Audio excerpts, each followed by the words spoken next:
Hi, and welcome to yearineurope.com. This is Scott, I'm Sheryl. and we're glad to have you with us on our first podcast. Getting ready to embark on a year-long adventure. At least for us, we think it's a big adventure. We've decided to leave our jobs, sell our house, get rid of all the things that we've been carrying with us for many years from house to house and move to move. And we're going to pack up and head to Europe for a year and travel around with a backpack, and that's about it. Yeah, I mean, we're doing it for a couple of reasons. Certainly, when we start telling people, we've gotten a lot of different reactions. The one I get most of the time is, "Oh, I'm so jealous," or "I wish I could do that." And some of the others are, "You're crazy." I mean, that's a really big step. But we're doing it for a couple of reasons. I think at this point in our lives, we've kind of achieved most of the things that we set out to achieve when we left school and kind of started our careers. And have gotten to a point in our life where we wonder if there's kind of more out there. We're looking, I think, at this trip for a couple of different things. Obviously, a break from responsibilities and the drudgery of the day-to-day, but I think we're both looking for something that will help us focus on the next part of our lives, something that will help us grow in a way that will make the next stage of our lives more meaningful. And I'm certainly hoping that the trip will have that kind of impact as well. Coming out of ourselves a little bit, meeting new people and circumstances, coming out of our comfort zone. I mean, all those things by definition, I think, will make you grow whether you're ready for it or not. Yeah. So I think it's more than just, again, kind of running away from home type of mentality. It's really a hope and a wish to become something more and to experience more.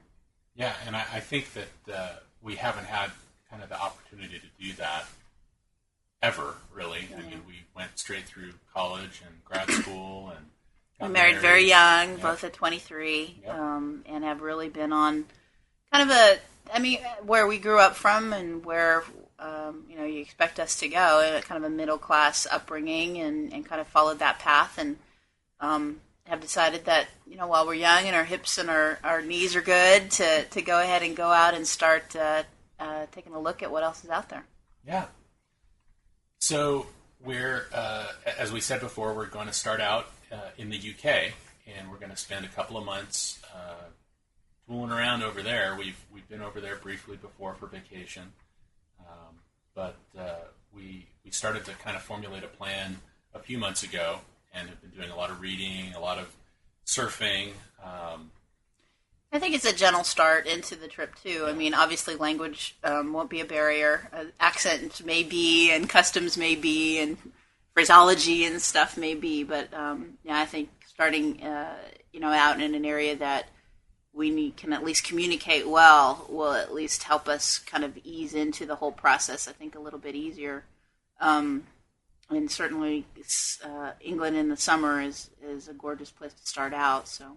Yeah, and that was one of the big things that we wanted to do when we started to plan the itinerary, is start out and kind of travel through areas during a good part of their season. So we're starting out in the UK in the summer, which hopefully will be fairly comfortable. Although last year I think they had pretty bad heat wave, Right. but we'll see. Right, we'll see what right. happens. Yeah. And from the UK though, we're going to travel through a bunch of different regions that we haven't been before, like the Cotswolds and the Lake District, and we're going to go up to Scotland. We'll talk in more detail about the itinerary down the line in future episodes. But from England, we're going to channel over to France, and we decided that we're going to rent an apartment in Paris for a month and see all that Paris has to offer and use Paris as a home base to do some day trips as well. And from there, we're going to go down the western side of France into northern Spain and Portugal, and go all the way around the peninsula there down to southern Portugal and southern Spain, where we will be wintering. I think that will be a nice place to spend a winter. And from there, we'll head back up through the east coast of Spain and on into southern France and Provence. We're going to spend some time there. and on into Italy. We're going to spend quite a bit of time there. A couple months in Italy. Yep. Scott's grandfather is from Abruzzi. Is that right? Yeah. And they do have a website too. Amazing. The little town that of is 250 there. people. Right. Website. Yes. So the web and technology genes go way back. That's right. So we're hopeful to maybe make some connections there as well. From Italy, we're not exactly sure what we're going to do next. We think we're going to go to Austria. Because at this point, it would be this time next year, like April, May. I mean, that's a long time to try to plan too much. We can ahead. only plan so far. Right, right. And we're probably all we would want to as well. Yeah. And kind of that's the way we've been going. Is our UK plans are pretty much nailed down. They're set in stone and money has been exchanged. Non-refundable money. Plane tickets have been bought. Right. Some plans are set. Yeah, but as we kind of move forward in time from that area, our plans become less firm. Yeah, and but we have a general idea. Yeah, a general idea of where we'd like to go and be, and at certain times of the year. And yeah, I mean, if it turns out that we have to stay in another place because we love it, then we can definitely modify our itinerary to reflect that. But I mean, generally, we're making a big loop around Europe and following the weather as we do it. That's right. And ending up, in this time, actually summer next year, probably more in Scandinavia area will be our last stop. Actually, Ireland, we're thinking is going to be our last stop summer next year. But that's so loose. Maybe. And so, who knows? Maybe we'll be waiting tables in some pub somewhere or whatever. But that's kind of the general outline so far. Yeah, that's the plan. That's the plan, Stan. If you'd like to visit ayearineurope.com, we've set up a map using a service called Wayfaring, where you can see virtual pins in a map with all the places that we're planning to go. And we've already made several adjustments to that since we put it up, and I'm sure we will continue to do that. We're also looking for your comments on our blog, and we'll give you an email address later for you to send us suggestions, questions, and other comments. Yeah, definitely places that were special to you, or you felt that are places that are not to miss. I mean, obviously, we're looking for those kinds of once-in-a-lifetime or very special spots, so we'd appreciate any suggestions that you may have. Mm-hmm. Excellent. Well, I think one of the next things we want to do is, in preparing for the trip, we've been doing a lot of reading. We've been doing a lot of watching Rick Steves Europe on TV. Our TiVo is constantly picking up Rick Steves and Globe Trekker and these other travel logs. But in some of the reading that we've been doing, I wanted to talk about a book called Vagabonding, An Uncommon Guide to the Art of Long-Term World Travel by Rolf Potts. And this is a neat little book on vagabonding, which is probably a little bit more extreme than what we're going to be doing, although we're doing something I think fairly close to that. Sheryl and I are each taking one backpack on wheels and one handle. That's right, one handle, and one day pack, and that's it for a year. Yeah. And in a future episode, we will talk with Sheryl about the challenges of that.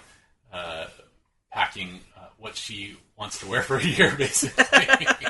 As a woman, how do I find this a challenge? Yeah, exactly. So, back to vagabonding. This is a book that talks about kind of this theory of vagabonding, where you don't need to be a millionaire or win the lottery or be a person of independent means to travel the world. Rolf Potts basically, has done everything from washing dishes and waiting tables to teaching English in Korea to extending his travels around the world. He's now I think, fairly well-known travel writer, and I think he writes for National Geographic Adventure magazine now. But it's a great book. It has a lot of practical information, from safety issues to what to take and what not to take, how to communicate with your friends and family when you're out and about. And there's a lot of inspirational quotes that he puts in there from both travel writers and just all kinds of writers, novelists like John Steinbeck and people like this who have discussed traveling, and Mark Twain and so on. It's a great book with a lot of good information in it. It's short. I think anybody can get into it if you're interested at all in doing something like this. It may be of interest to you. Well, I think the theme that probably runs together with that book, and as well as Rick Steves and Globe Trekker and all of those, is the idea of being more than just a tourist, of being more than just someone who's hermetically sealed in a big chain hotel who just doesn't, even though prepackaged tours can be great, sometimes they do tend to cut you off from, the people that are in the communities. And so really trying to emphasize this idea of being a temporary citizen in a place, of going to the market and going to open air markets and going to where the locals go and try to go off the beaten path and these kinds of ideas, so that you get a more real experience and a more memorable experience, I think, when the end of it is. But, it's hard. I think as Americans, we tend to have, and I think this is correct, that we have the shortest amount of vacation than almost any other industrialized nation. So, I don't necessarily blame people for going on a 10-day prepackaged tour, because they got to get their most bang for their buck, and they really need to see what they want to see and have someone just organize it for them. But I think that's the other idea behind what we're doing, is that we have the time. We've taken this year, we're going to be in spots for extended periods of time. We're going to try not to rush through things. For instance, when we're in Paris, we're there a whole month. So if we decide not to see something or go somewhere, we can do it in a couple of weeks, or we can, change our itinerary depending on our mood and the weather and whatever it is. And the idea being that we don't have to rush and rush and rush here and there to see things at the time. Yeah. And that's the big difference between doing something at an extended pace versus a quick trip. Right. And he in this book discusses the challenges of changing your mentality from, okay, I've got 10 things on my list that I have to see, and if I don't see it, I'm in trouble, kind of a thing. I won't be back here for 5 years, exactly. So I have to do it now. Yeah. And he's like, no, you know what? There are all sorts of experiences out there. You don't, have to do anything. And if you really want to see something, then do it. But, if something isn't happening the way you want it to happen, then, look for other opportunities. It's not a big deal. And really take your time. And what we really want to do is interact with the people that we meet and become temporary locals, and that's kind of the idea. So anyway, we'll put a link on the website to Vagabonding by Rolf Potts, and I would recommend it. It's a fairly quick read, and I encourage you to pick it up. And I think that in future episodes we'll discuss some of the other books that we've been reading that are related to travel as well, including some from our friend Rick Steves, I'm sure. Well, I think that's it for this segment of this show. But first, we wanted to give out our email address, podcast@ayearineurope.com. And we're looking for your recommendations on places to go when we're over in Europe, as well as any questions that you have for us, comments. We'd love to receive your feedback, and we'll discuss them either on our blog at ayearineurope.com or here on the podcast. The second half of the show is something that we've decided to do while we're still here and getting ready to go. Sheryl and I both are native Californians and have grown up in the Bay Area, and we're here for a couple of more months. And we decided that in an effort to try to hone our skills on this whole podcasting thing, why don't we visit some of the places that we haven't been to before here, or we visited and we want to visit again before we leave? Because, who knows when we'll be back. Right. I mean, and like most locals who grow up near a big city or near a landmark or whatever, I have never walked across the Golden Gate. I've never been on a cable car. Some of these landmark things that, people go around the world to come and do. Right. And we take for granted because we think, well, we'll do that in a year or two. We'll do that when our in-laws come in or something. Right. There's always going to be another opportunity to do it. And now it's like, well, this is probably it for either a while or ever. So we better get our sightseeing pleasures in now. That's right. So we decided to go and visit the new De Young Museum in San Francisco, and we have that for you in the last part of the show. But before we go to that, we want to be sure to let you know that these will get better. We're still figuring out all the technology involved in doing a podcast. We appreciate you listening to us. And hang in there. Hang in there. We promise we'll get better. Wow. We can't get worse. I bet you if we try, we could. But that's part of the thing, right? I mean, this is something new for us. It's something exciting. It's a technology that's really opened up a lot of opportunities to give yourself an audio log to listen to 10 years from now, and a way for our family and friends to kind of follow us as we go through this. Thank you for listening, and stay tuned for the second half of the show. A brief note I just want to mention on the next bit into the De Young. In the first part, you're going to hear a very emotional young man as he's trying to learn how to skateboard on these kind of tiles that are outside of the De Young. And so he's quite an emotional guy, and he goes back and forth right in front of us several times. So we're not standing in front of a railroad track or anything. It's interesting. You can't script what's going to happen to you when you're out and about. So it's just part of the whole thing. That's reality. That's reality. Yeah. So yeah, we're at the De Young Museum in Golden Gate Park in San Francisco, and this is the new De Young that just opened October 15, 2005. It is the replacement for the original De Young that opened in 1895 as part of the San Francisco International Exposition, and it's a kind of a controversial building because it took over the spot of the original building, which was a kind of a Egyptian revival building until they took down some of the facade because of some earthquake damage in the 20s. And but it had been around here for many years, and people had grown attached to it. And the new De Young finally opened, as we said last year. They had to tear down the original one because of earthquake damage and the cost of retrofitting and all these kinds of things. So the new one, we'll post pictures on the website, and the architecture is definitely modern. And some people love it, and some people don't.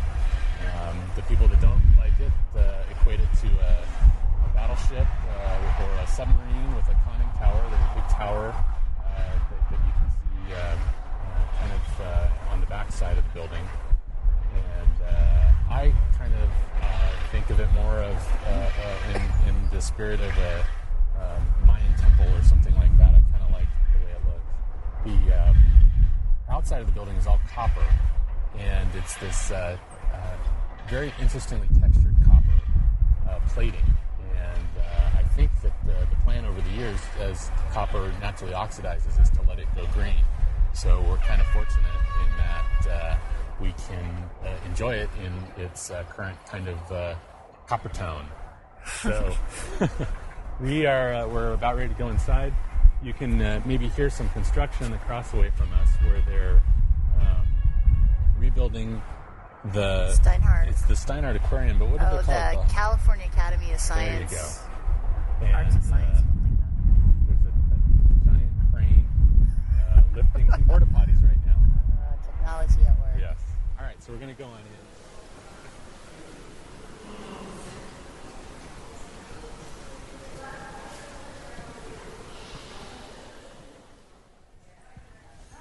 So we're up in the observation tower in the new De Young, and it's amazing. It's a 365-degree view of San Francisco, and I don't think I've ever seen it like this anywhere. You can see downtown. You can see over to the Golden Gate. You can see a bunch of Golden Gate Park, and it's beautiful and green right now. And you can see down into the sculpture garden. It's beautiful hardwood floor, up here with there's a big satellite photo of the city of San Francisco, and it's interesting because you still remember that you are in this building because of this copper cowling that is kind of suspended down about a third of the glass window. So for me, it's at about eye level. For other people who may not be quite as tall, it's a little. It's not as distracting, I think, but it is very interesting. There's a big cargo ship that we can see going through the bay and heading out towards the Golden Gate Bridge.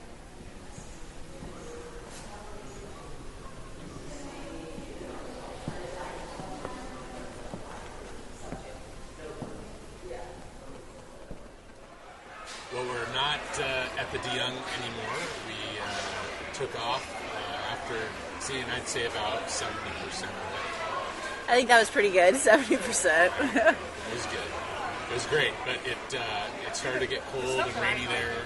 We were thinking we would go outside and talk, but the wind was kicking up. So we found our way here at the Sony Metreon in downtown San Francisco. And we just finished a lunch at one of our favorite places, Long Life Noodle. So we're refreshed, and we wanted to let everybody know what we thought of the De Young. Well, I was commenting that I thought that it really has stepped up kind of to a world-class museum. Before it was a little bit, it was a smaller place. You could kind of do it easily in a half day and just walk around and not be too tired. But it is really... It's huge. It was really, really big. And just, 2 hours just to constant walking and looking around, and we didn't really even see everything. And that's quite a difference from what it was before. But also the breadth of everything they had and the variety from modern, to ancient culture stuff. I mean, all of that was really cool. But I think the highlight was the new exhibit, or the or what do you call that? Visiting exhibit, I guess, that they had. The arts and crafts stuff, which both of us just love. Yeah, that was the highlight for sure for me. Yeah, me too. They had a great variety of all sorts of not only American and Northern European arts and crafts, but also showing how the Japanese influence on arts and crafts as well. But the Frank Lloyd Wright stuff was great. The Macintosh stuff, the prints that he had, and some of the awesome illustrations and prints that they had from a variety of artists were really cool. The other thing that struck me just as the museum itself is that how much personnel they had. They had, I don't know if there's a lot of volunteers or whatever, but there was like... Well, I saw docents, and I saw I guess there were security people, the ones in the coats. Yeah. Just like a ton, milling around, just making sure you don't like lean on something or touch something and take your backpack off And then, like you were saying, when you're in the main kind of, I don't know what to call it, lobby area, there's different checkpoints you have to go through to get to the exhibit. They have a little podium set up, people looking at your tickets. And telling you not to chew gum. Don't take pictures of the special exhibit. Take your backpack off and carry it. I mean, I thought we went to enough museums not to be totally ignorant, but it was just kind of struck me as kind of a lot. I'm sure as a very much warm-up to all the great museums that we're going to be seeing over in Europe, it's probably nothing and just kind of the standard, but it's something to bear in mind. I think the other thing that was impressive was the observation tower, too. I didn't think that the view would be that spectacular there. Yeah. But it was spectacular. It was really cool. Yeah, they really took advantage of their spot. Yeah. And what I liked about it was when you looked down into the garden and they had the areas where the plants were shaped like leaves. Yeah. So it was obviously meant to be viewed from above and have that impact, which I thought was cool. Right. From the ground level. Yeah. Right. I thought that was cool. Yeah, it was really great. And they kept a couple of things from the old. They had the lions in the front from the old museum. I took some pictures of that. I'll post that on the website. And ayearineurope.com. Ayearineurope.com. That's right. And that was a holdover from the original building. That was this kind of Egyptian revival, highly stylized look. And then there was the urn that they had at the two different that was cool. Which was cool. Yeah.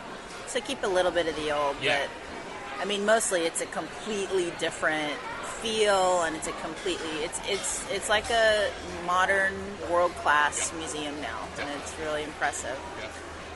And I'm glad we got to see it. I mean, I think it'll be interesting to compare kind of this new museum in this upstart kind of area that just opened up, and compare it to the classics that we're going to, and see kind of how they do things differently or the same, or what. Yeah. It was great. I'm glad we got to go, and we'll leave it at that. We'll catch everybody later at ayearineurope.com, and send us your emails if you have any questions or comments, any itinerary suggestions. Send us an email at podcast@ayearineurope.com. We'll catch you later. Bye.